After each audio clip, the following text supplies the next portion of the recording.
Donald Brass wasn't a nice man. In fact, he was a bit of an arsehole. He hadn't worked in 10 years since he was laid off by the biscuit factory.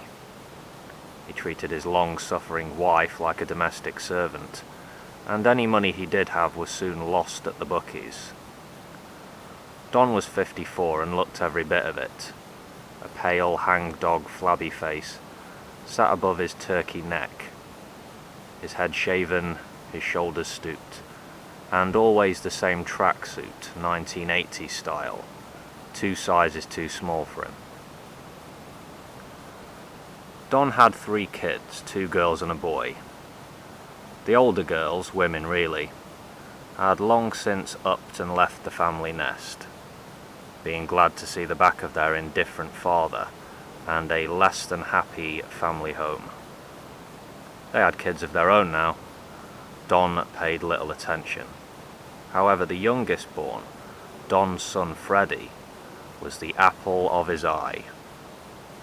He loved his boy more than he could or would ever tell him. Freddie could make something of himself for sure, a fresh-faced 18-year-old full of energy, signed to a contract with Crewe Alexandra. A career in professional football beckoned. The first man in the Brass family to really make a name for himself, thought Don. Don was pretty wild and sometimes violent in his youth, and Freddie seemed to have inherited his father's ways. But now with the contract signed, he would surely settle down and focus on a potentially golden future. Today was a Tuesday, and Don knew a good portion of his benefits would be in his account when he went to make a withdrawal at around noon. Don would bet on anything. He'd even been to a few cockfights in his day. He was an addict. The casino game machines in the local bookies always managed to suck a few quid out of his pocket.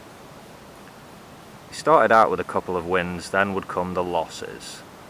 Not an unbroken streak of defeats, the odd win here and there, but after about an hour he'd be 40 or 50 quid down, almost always the same pattern. Though like all gamblers, he did have genuine stories of winning big to tell, and he told these stories with childlike enthusiasm to whoever would listen.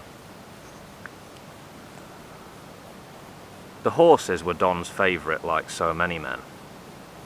The pattern was quite similar to that of the casino games, though, spread over a greater span of time. Mostly losses with the odd win here and there. Deep down, Don knew he was a loser, a total mark for the bookies. He'd fed his addiction to the score of tens of thousands of pounds, or was it hundreds of thousands? He'd spent very little time thinking about it, or the pain he'd caused his family over the years. Don was all about the buzz, and one day he would win it all back, and then some, all in just a couple of hits. He truly believed that. It was a grey and drizzly Tuesday afternoon.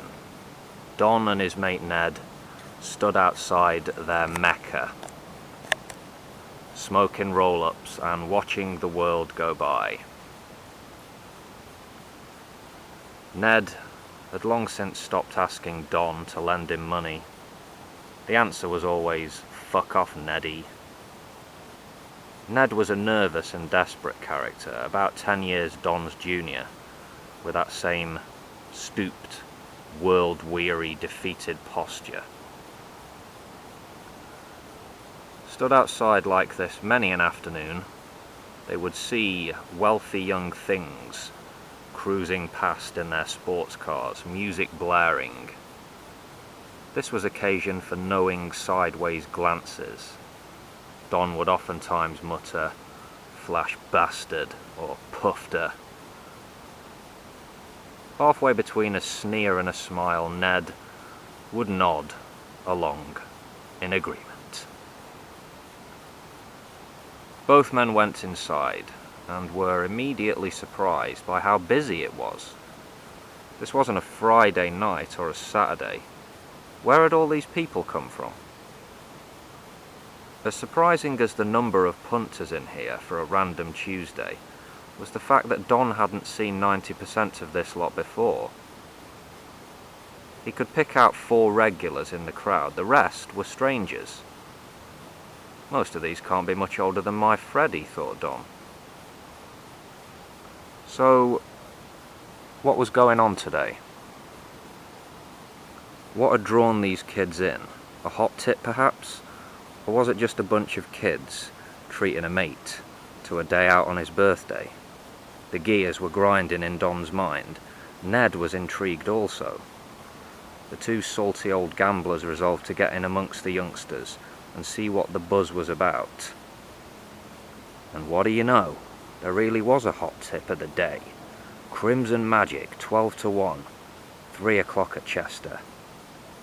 Oh yes, today was going to be a good day. These boys definitely knew something. It couldn't be a put-over or a scam. Don had a nose for these sorts of things.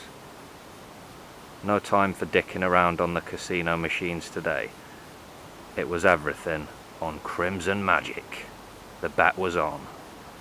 Don and Ned stood to make a grand each.